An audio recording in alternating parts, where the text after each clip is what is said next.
ಶ್ರೀ ಗುರುವೇ ನಮಃ. ಜ್ಞಾನಯೋಗಿ ಪೂಜ್ಯ ಶ್ರೀ ಸಿದ್ದೇಶ್ವರ ಮಹಾಸ್ವಾಮಿಗಳವರ ಪವಿತ್ರ ಸಂಕಲ್ಪದಂತೆ ಜಮಖಂಡಿ ತಾಲೂಕಿನ ಹುಲ್ಯಾಳ ಗ್ರಾಮದ ಗುರುದೇವ ಆಶ್ರಮದಲ್ಲಿ ವೇದಾಂತ ಕೇಸರಿ ಪೂಜ್ಯ ಶ್ರೀ ಮಲ್ಲಿಕಾರ್ಜುನ ಮಹಾಶಿವಯೋಗಿಗಳವರ ದಿವ್ಯ ಮಂದಿರ ನಿರ್ಮಾಣ ಕಾರ್ಯ ಭಕ್ತರ ಸಹಕಾರದಿಂದ ನಡೆಯುತ್ತಿದೆ. ಈ ಮಂದಿರವು ಕೇವಲ ಕಲ್ಲು, ಸಿಮೆಂಟ್ ಮತ್ತು ಇಟ್ಟಿಗೆಗಳಿಂದ ನಿರ್ಮಾಣವಾಗುವ ಕಟ್ಟಡವಲ್ಲ. ಇದು ಸದ್ಗುರುಗಳ ತಪಸ್ಸು, ತ್ಯಾಗ, ಜ್ಞಾನ, ಕರುಣೆ ಮತ್ತು ಧರ್ಮದ ಸಂದೇಶವನ್ನು ಯುಗಯುಗಾಂತರಗಳವರೆಗೆ ಸಾರುವ ಪವಿತ್ರ ಗುರುಪೀಠವಾಗಿದೆ. ಮುಂದಿನ ಪೀಳಿಗೆಗಳಿಗೆ ಗುರುಭಕ್ತಿ, ಸಂಸ್ಕಾರ ಮತ್ತು ಆಧ್ಯಾತ್ಮಿಕ ಜೀವನದ ದಾರಿದೀಪವಾಗುವ ಈ ದಿವ್ಯ ಮಂದಿರ ನಿರ್ಮಾಣದಲ್ಲಿ ಪಾಲ್ಗೊಳ್ಳುವುದು ಪ್ರತಿಯೊಬ್ಬ ಭಕ್ತನಿಗೂ ದೊರೆತಿರುವ ಅಪೂರ್ವವಾದ ಪುಣ್ಯಾವಕಾಶವಾಗಿದೆ.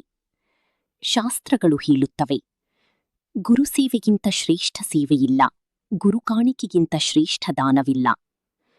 ಚಿಕ್ಕ ಪಡಸರಗಿಯ ಪಂಚಬಾಳಪ್ಪ ಅಜ್ಜ ಅವರ ಸುಪುತ್ರರಾದ ಶ್ರೀ ಪರಮಗುಂಡ ದಾನಗುಂಡ ಅವರು 11,000 ರೂಪಾಯಿಗಳು ಭಕ್ತಿ, ಶ್ರದ್ಧೆ ಮತ್ತು ಸಮರ್ಪಣಾಭಾವದಿಂದ ಗುರುಕಾಣಿಕೆಯನ್ನು ಸಮರ್ಪಿಸಿ ಈ ಮಹತ್ಕಾರ್ಯದಲ್ಲಿ ಪಾಲುಗಾರರಾಗಿದ್ದಕ್ಕೆ ಧನ್ಯವಾದಗಳು.